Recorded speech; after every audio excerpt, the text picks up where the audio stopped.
ፀጉር ቁራጩ ቀን ቆይ ምን ሆነ?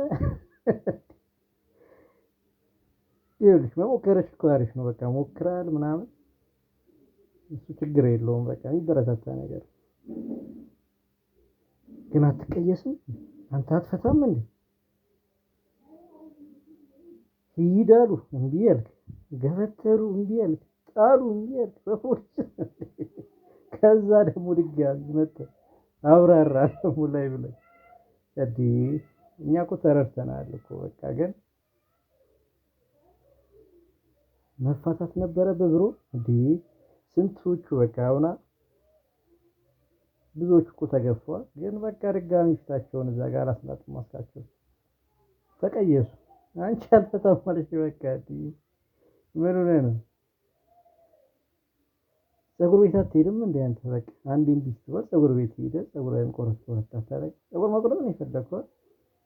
በቃ ቆርጥም እንዴ እዛ ጋር እኮ አሉ እኮ ደንበኞቼ እኮ አሉ ተሰልፈው እየጠበቁ እኮ ነው። አንተ ግን ጀግና ነህ።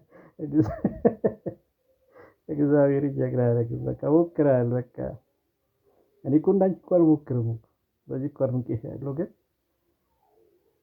መፋታት ነበረብህ በቃ። አሁን እኮ ለሚመሮች እኮ ግብአት አይደለም እኮ በዛና በቃ ደበርካችሁ። ሚመሮች ራሱ ደበሩ እንዴ። ግን ይመችህ። አሜሪካ ምናምን ተቀይሼ ምናምን እዛ እኔ አገኘዋለሁ ሮላንዶን እቆርጠዋለሁ ምናምን ብለሻል። ያሳካልሽ አባቴ። ግን እዛም እምቢ ካሉሽ ምናምን ተፋች በቃ እንደዚህ እንዳትገገኝ